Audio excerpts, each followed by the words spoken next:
with DJ OK, and DJ OK runs Cassette Tape Exchange, cassettetapeexchange.com, something I personally am active in, and I'll let him take it away.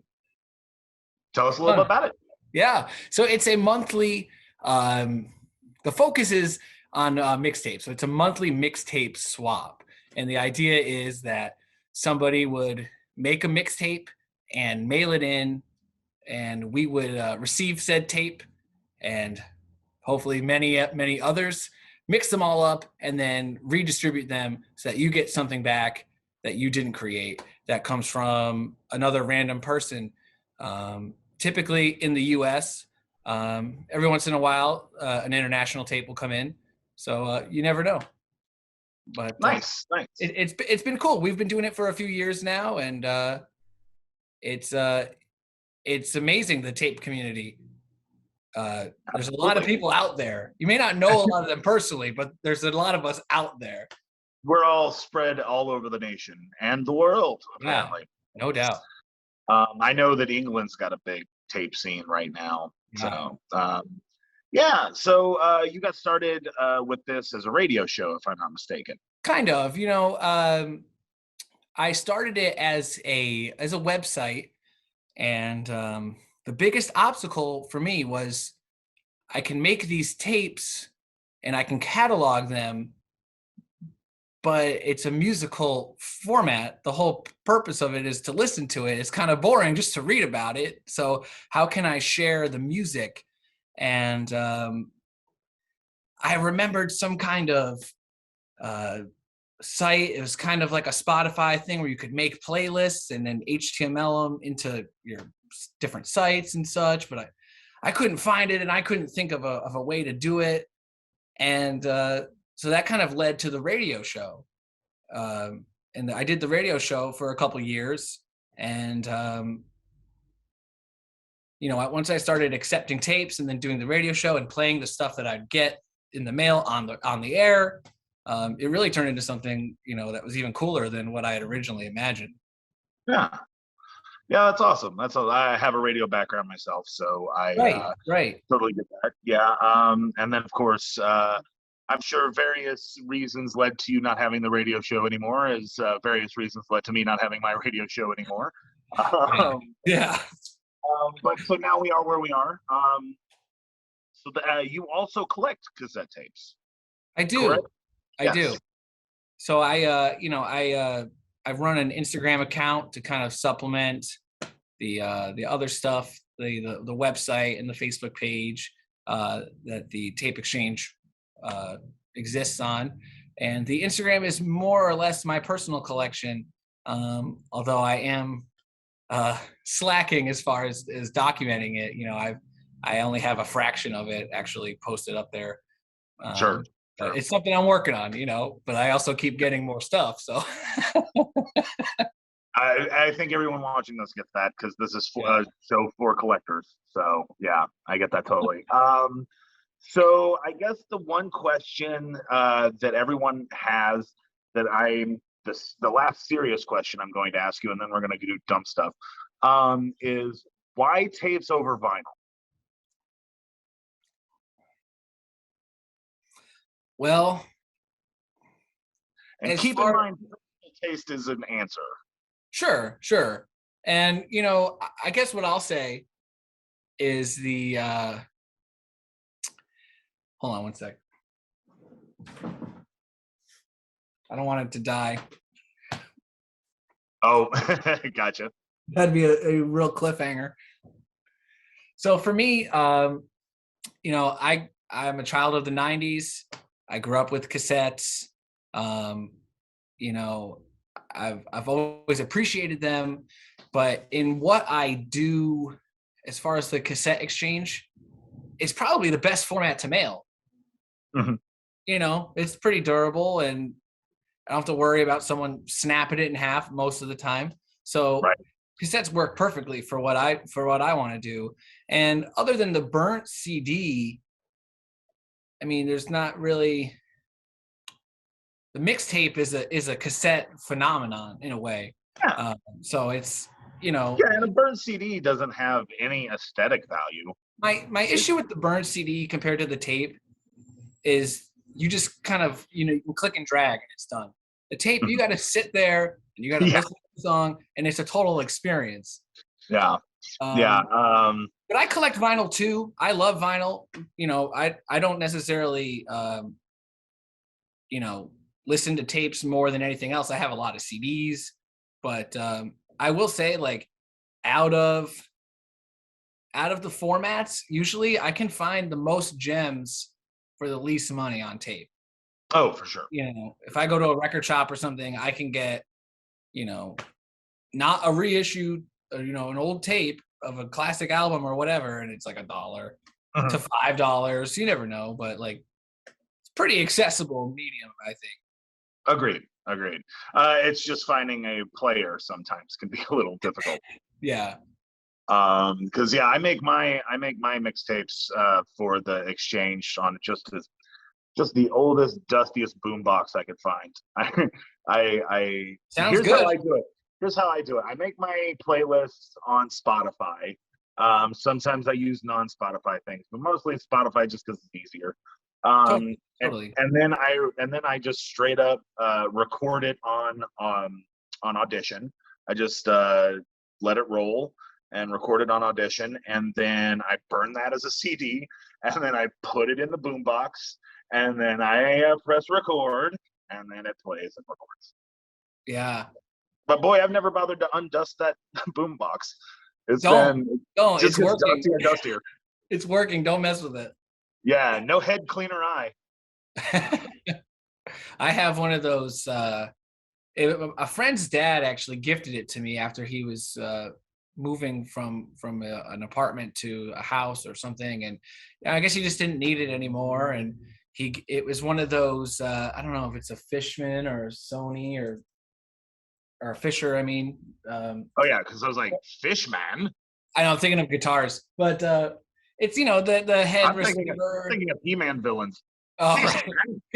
And the tape deck, the disc changer with the record player in like the little cabinet.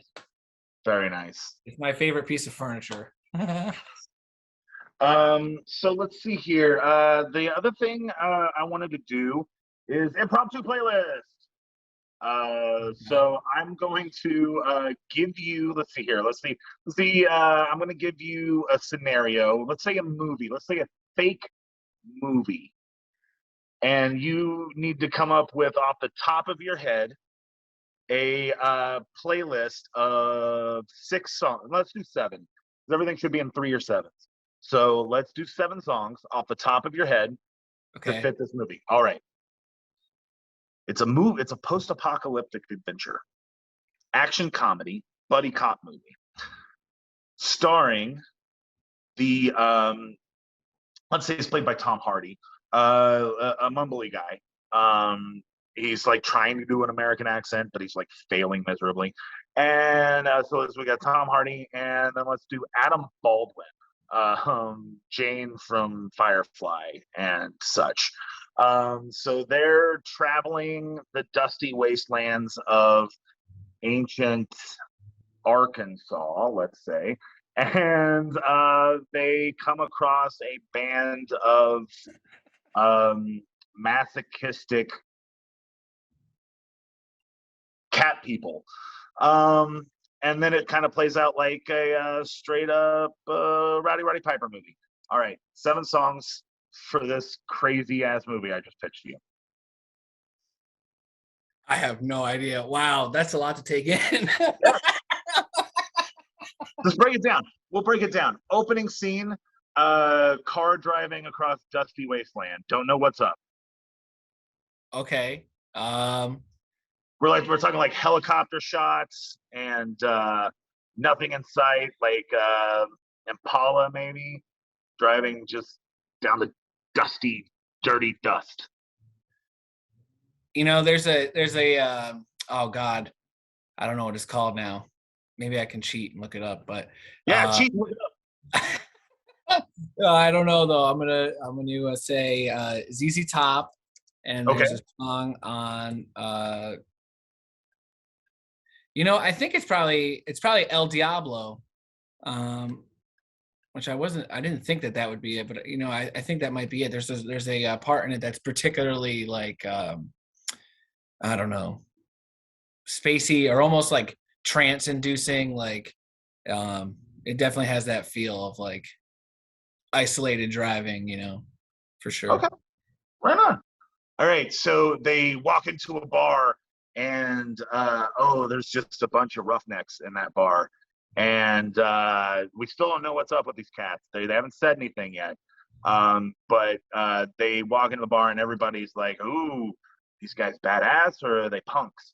And then somebody steps up to them, and they like knock them down, and then the bar kicks back into action, and this song plays.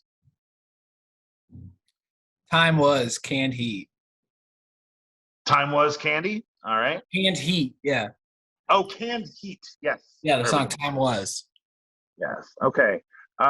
Let's see. And then so now we see the band of masochistic cats, and they're doing masochistic things around a garbage fire, I guess. Okay. Um, they're kind of spying on them from like a hill. What do we hear while they're doing their Uh masochistic cat dance? it's I can't think of his name, but it's a collaboration with MF Doom. It's off the JJ Doom album. The song's called Dog Friendly. Okay, I like it. I like it. And then let's cut this a little short. Seven was a little ambitious, so let's do one more. I really like it. I'm liking how this is going, but seven was ambitious. So let's stop here. Fair, fair. Let's do climax of the movie.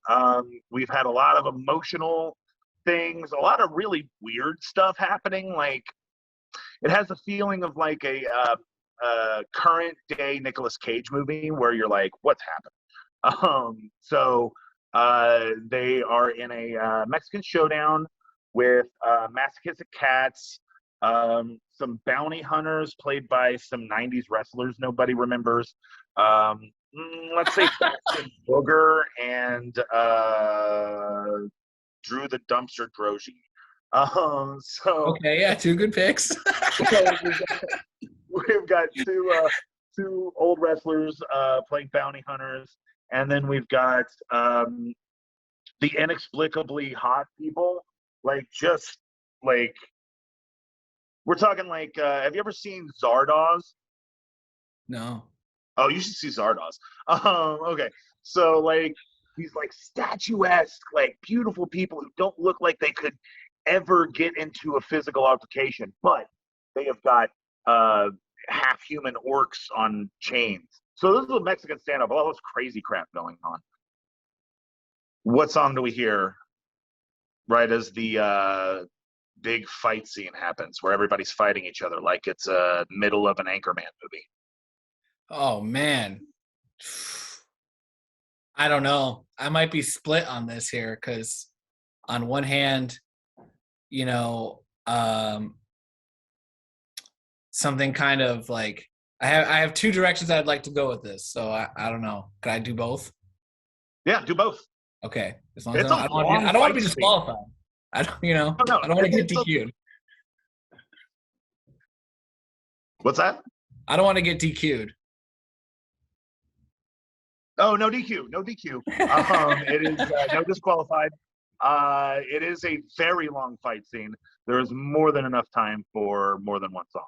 Well, on one hand, I want to say Al Stewart, My Enemies Have Sweet Voices. Okay. But at the same time, it's like I feel like it needs to be something like more high energy. So I'm gonna say Thin Lizzy Massacre. Okay. Okay. I likes. All right. Well, that's what we came here to do today, is talk about those things. Cool. So Cool. tell everybody how they can find your, because I know you've also got a music label that you work on. So tell everybody about where they can find Cassette Tape Exchange and your music label. And Well, also tell us a little bit about Nick Lowe. No, just kidding. Just the other two things.